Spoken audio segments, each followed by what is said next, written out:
Hello, everyone. Counterspell Hater here, back with another EDH guide. We're just going to go further back in time. Before we get into the video, please like and subscribe, comment on this video, hit the notification bell, that way you don't miss more of this content, and share my video along with other videos found on this channel with other people. And if you're the first to comment, while you're commenting, you can request a commander that you want to see that has not already been seen on my channel. And if you do, then I will uphold my end of the bargain and dedicate a future episode to said commander. With that said, let's get into today's EDH guide. Like I said, going a bit farther back with Mazirek, Crawl Death Priest. Good old-fashioned green-black sacrifice. Really powerful commander. I can't believe this was when this thing was reprinted in double masters that was a rare instead of a mythic rare. I mean, thanks, but also come on, Wizards, know your cards. But who am I to be judging? Anyways, so yeah, this is just sacrifice game plan. Let's get into it. Marrow Chomper, Devour 2. This can get nice and big and gain us a whole bunch of life. Depending on how many creatures it's sacrificed. And in addition to the counters this thing will be getting from Devour 2, it will also be getting, well, it actually won't be getting, well, it'll essentially be giving a lot of our other creatures, well, our remaining creatures on our board, plus counters. I was going to say that this thing comes in with those counters that would be given by Mazirek, but then I realized shortly not. Fiend Artisan, great card in this deck, since we're going to be sacrificing creatures for the most part. And this can allow us to search for pretty scary stuff. And this is pretty flexible. And it'll buff itself up along with our entire board. Tor Fiend is to rid our opponents of their resources. And once again, buff up our team. In the same at the same time. Zaron Orb, great card in case we're not able to play many lands. So this can kind of keep us from discarding the early game. But once we get Mazirek art out, if we don't really find ourselves needing as much lands as we may have at sometimes, we can sacrifice said lands to gain 2 life and also buff up our entire board. Phyrexian Obliterator, amazing card for offense and defense. Especially with its trample and its damage trigger. Because with Mazirek, anyone sacrificing anything will buff up your board state. And this can really hurt someone if it is dealt a lot of damage. Dictate of Erebos, flash, so it's a nice card. So you could play this out as long as you have the mana. And right at when everyone is least expecting it, or at the best times, like maybe a board wipe, but that wouldn't matter unless it's a red board wipe. And then from then on, as long as this thing is around, whenever a creature you control dies, each one has to sacrifice a creature. So that just feeds into your game plan even more. Liliana Dreadhorde General to feed into that game plan further with Dictative Erebos, because now whenever something we control dies, we draw a card, as you can see here, and she can create some zombies, force players to sacrifice their creatures, and then her -9 can absolutely devastate our opponent's boards, buff ours way up, winning us the game because of how her -9 works. Feign the Broker to do multiple things, such as buff up our entire board, make mana by removing counters from our creatures to create treasure tokens, sacrificing artifacts to create flyers, and we can also untap them. So, a really good creature in this deck, definitely. Archfiend of Depravity. This is to keep our opponent's board state at a minimum. So this is really going to damage the plans of many mono white army players, Winota players especially, just mostly white players in general, or like tokens matters decks, because they have to choose up 2 creatures at the beginning of their end step, and then they sacrifice the rest, and that's going to really hurt them, and it's going to really help us if they have a lot of creatures. Golgari Guildmage is in here to allow us to sacrifice creatures to return other creatures from our graveyard to our hand and to buff up our stuff. But we won't have to use its secondary ability because its primary ability will buff up our board if Mazirek is out at the time. Old Gnawbone, the reason he's in here is because our stuff is getting really big, and when they deal, and that will allow us to make more mana. But most importantly, that mana is coming from treasure tokens, which in order to get that mana, you have to sacrifice said treasure tokens, which will buff up our board even more, feeding into this synergy. Skull Mulcher to draw us a whole bunch of cards. Ravenous Gigantotheorem. Get rid of this thing, could end up getting rid of a lot of creatures. So like maybe even a Ghalta or something. Bloodspore Thrynax. This is an amazing card in this deck. Due to it giving each other creature we control an additional X amount of counters on it as it enters the battlefield. Well, it enters in with it, but you get what I'm saying. Where X is the number of counters on Bloodsport Thrynax, and since we're constantly buffing up our team with multiples of counters, this thing could end up making our creatures really big, right as they just enter in. Death Cloud, great X spell, can cause a lot of life loss, discarding and sacrificing of creatures and lands. So this could just devastate everyone and leave you standing with like with very few but big creatures. And in fact, this could just end up killing someone. It could kill you if you're not careful though.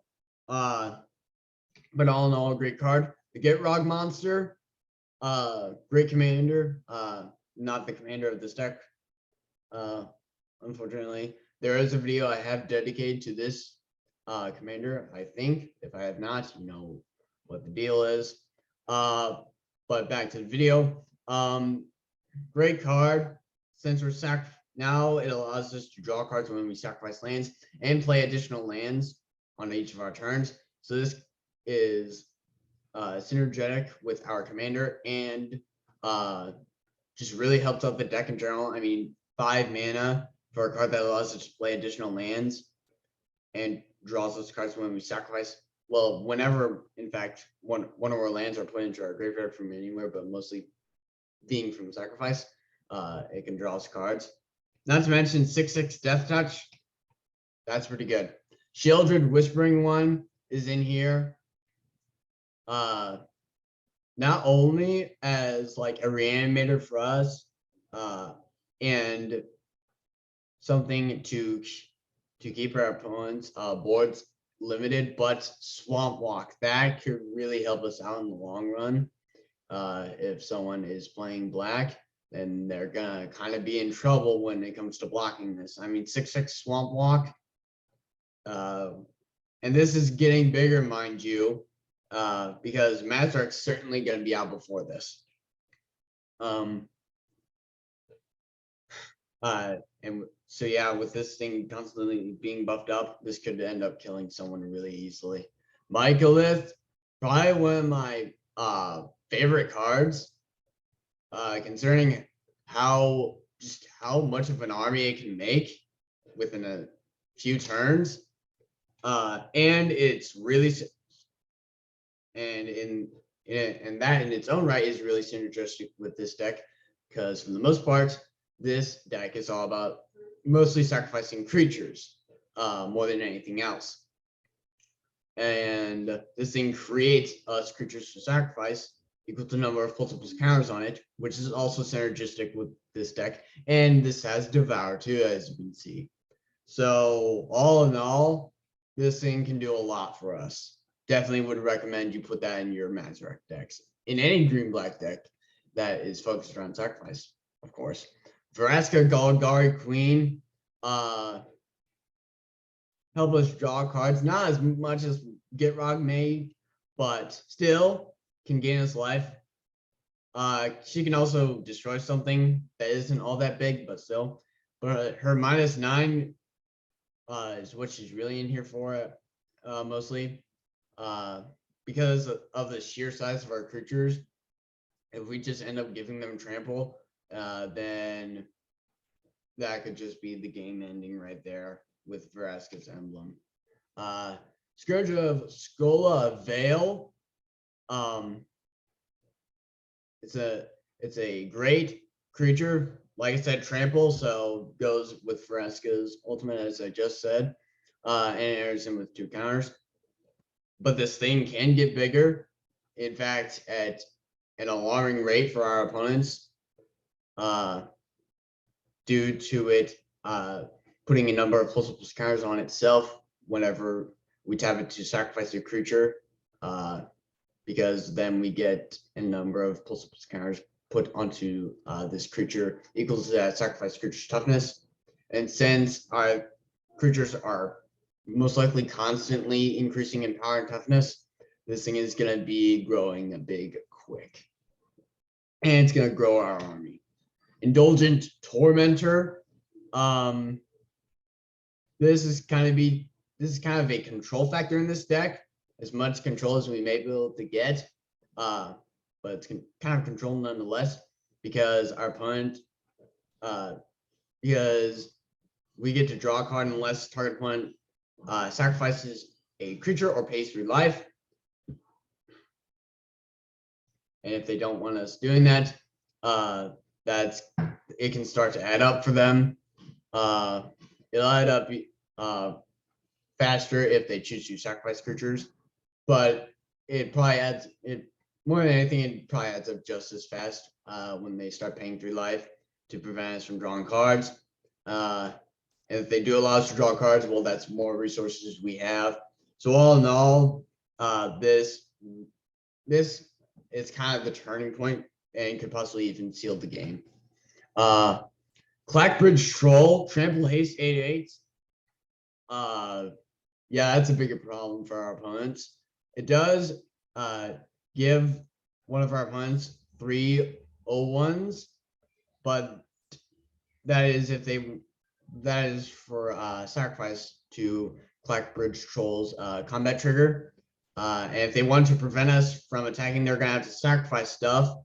And if they do, they tap Clackbridge. We tap Clackbridge Troll, but we also gain 3 life and draw a card. If they don't, then someone that isn't us is gonna have an 8/8 with trample and haste swinging in their general direction, and they don't want it. Carrion Feeder, broken card. As you all probably know, you don't need to tap this or spend any mana to sacrifice a creature. You just do it. And then, so this is an amazing sack outlet. I mean, it's 1 mana. It's pretty cheap, even though it can't block. But this could end up buffing up our army a lot. Greater Good to draw us a whole bunch of cards and go along with this deck. Rankle Master of Pranks. Flying Haste is nice. So evasion, and this thing can buff up before it attacks.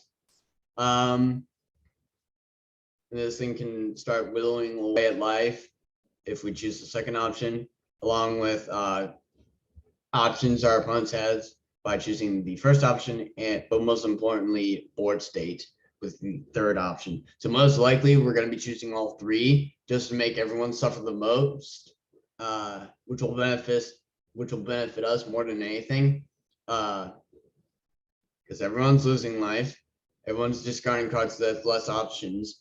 We are green-black, so we are the primary colors for Reanimator, and well, the third option, you know the deal. Undercity Informer to mill someone and buff up our army. Tireless Tracker create us tokens we can sacrifice to draw cards. Terra Grid, God of Fright, an amazing creature, a legendary creature I should add. Because now whenever our opponents sacrifice stuff or discards, well, sacrifice permanents or discard permanent cards, we can put those cards from a graveyard onto the battlefield under our control.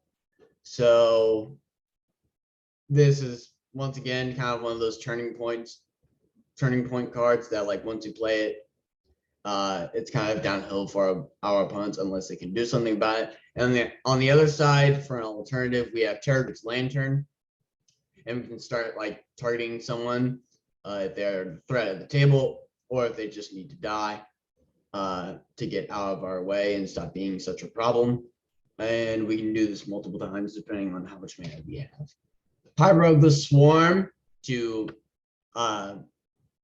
create tokens we can sacrifice, but also if we get enough, then we can start sacrificing 3 rats at a time to gain control of something, which can really benefit us. And it's not until end of turn.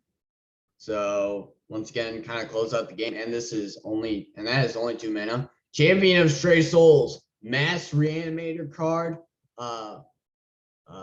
The cost is just 5 mana for its ability, and tapping it and sacrificing X other creatures, which can buff up your board, and then you bring back a whole bunch of creatures.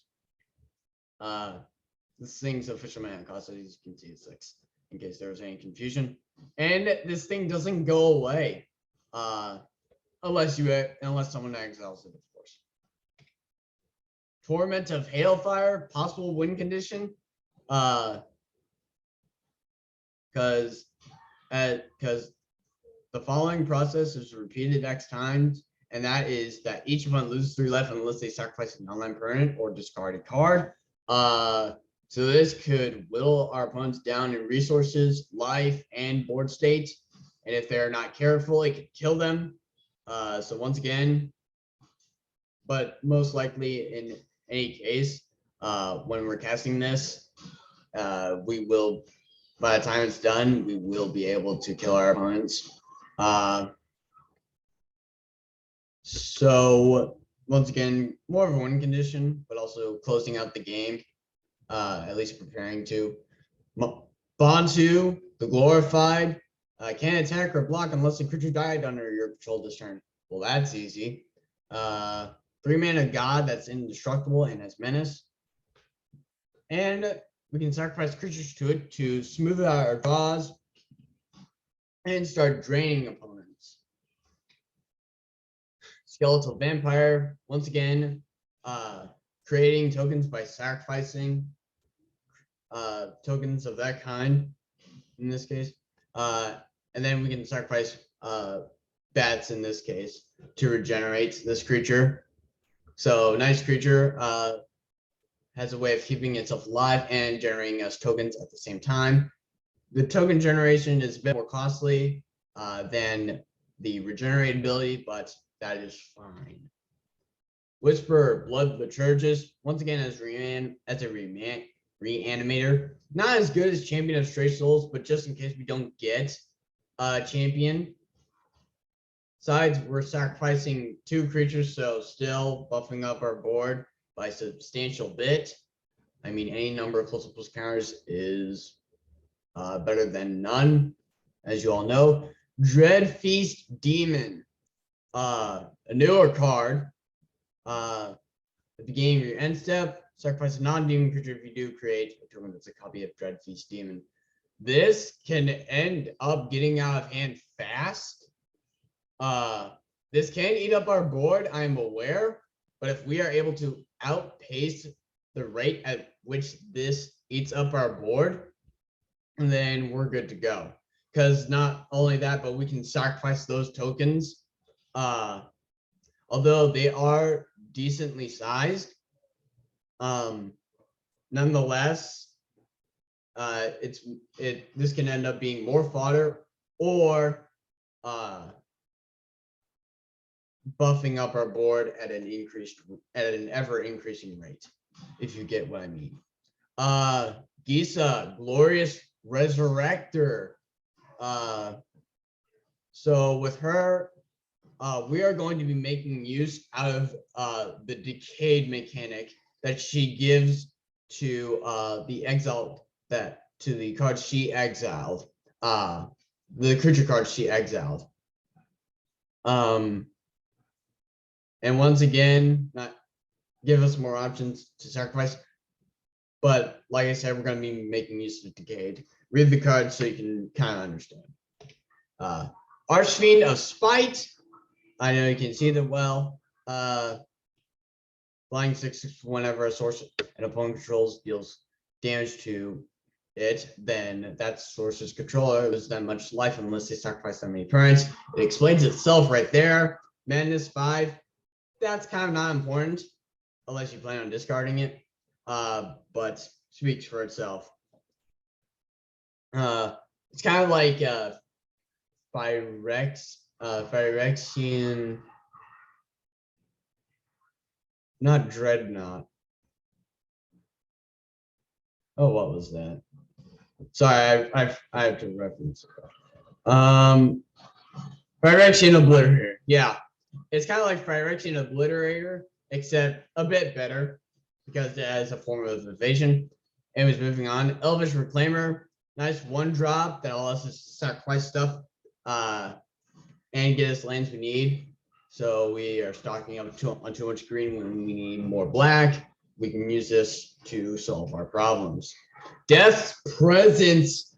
Probably another card I would recommend putting in this deck along with other green-black decks that are focused around creatures dying. Because our creatures are going to be so big, this can end up putting a lot of +1/+1 counters on target creature we control when a creature dies. Branching Evolution to double up the number of +1/+1 counters we put on our creatures. Second, just outright in the game. Hangarback Walker. This is in here for its death trigger and also as an X spell in case we have like a whole bunch of mana that we want to kind of take advantage of as much as possible. So if that is the case, we have Hangarback Walker to solve that problem. And when this thing finally dies, if it ever does, then we are going to get a whole bunch of flyers most likely out of this thing due to it being buffed multiple times by Mazirek, our commander. Doubling Season, double up the number of tokens we create and the number of counters we put onto permanents we control. Iridescent Horn Beetle, this can make us an army real quick. Go watch some of my MTG Arena videos. In fact, pause the video and go do that. You'll see why or like what I mean. Because this thing gets crazy quick. And it's because of how and it's gonna get really crazy with this deck because of how perfectly it synergizes with what we are doing. Scurry Oak, not gonna create an army as fast. Evolve can help it, but can still create a substantial amount of tokens. Vorinclex, Monstrous Raider. This is to slow our opponents down and speed us up by doubling up the number of counters we would put on a permanent or player and halving the number of counters an opponent would put on a permanent or player. Rounded down, of course, for our opponents. Corpsejack Menace to double up the number of +1/+1 counters put onto a creature we control. Lord of Extinction, since there's gonna be so many things in graveyards, there's gonna constantly be something dying. Multiple things dying, I should say. Pelt Collector. Since a whole bunch of stuff is dying, this is gonna get buffed up when that stuff dies, and it's gonna get trampled real quick. Primal Vigor to double up the number of tokens created in general by anyone, and the number of +1/+1 counters placed onto creatures. This can affect our opponents, yes, but this benefits us more than anything.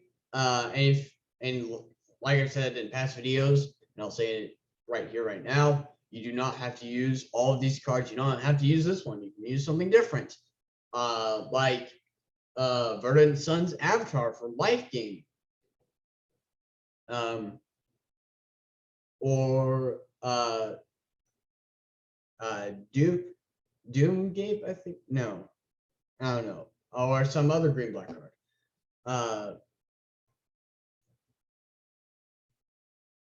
Food Chain, I think it is, or Survival of the Fittest, things like that. You don't have to use these exact cards. You can use none of them, all of them, or some of them. It's your choice. This is just a guide to get you pointed in the right direction when building these cards. Moving on, we have Savara, Queen of the Golgari. Since we're sacrificing so much stuff, she's going to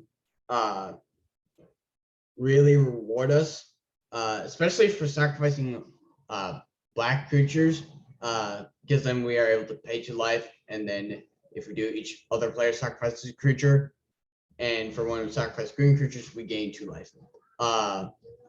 So yeah, one is definitely, as you can see, more beneficial than the other, but either way, we get a lot of benefits out of this card. Then we have Lake of the Dead, as a land that can sacrifice swamps to produce quadruple the amount a normal swamp would produce. So this can really help us with mana. Field of Passage, sack land, Blighted Woodland, same thing with Myriad Landscape and Blighted Fen. It can also cause people to sacrifice creatures, and opponents. Grim Backwards to draw some cards while sacrificing creatures. Phyrexian Tower for more mana. Mirror in the Moaning Well to help us gain life. Spawning Bed, make us some tokens to sacrifice. Springjack Pasture, make us some goats to sacrifice. Lotus Field, sacrifice, and then swamps and forests alike. Forests, basic swamps, basic forest. Anyways, and with that, the end of this Commander Guide starring Mazirek, Crawl Death Priest.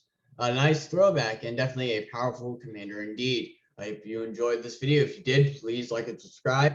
We are only 1 subscriber away from 25 subscribers, and then we can do a 25 episode special. And for that, I would also like ideas.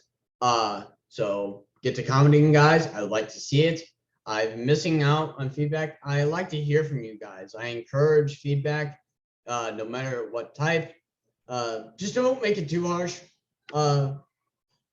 But I figured I can take it pretty well. And as you're commenting, if you're the first one, you know the deal. Type in the name of that commander you want to see, and I will dedicate a future episode on this channel to that commander. And don't forget to like, obviously, and hit the notification bell, that way you don't miss another new video on this channel. Yeah,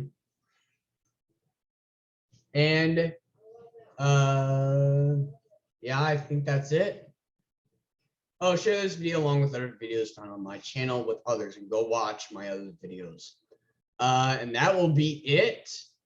I will see you guys next time.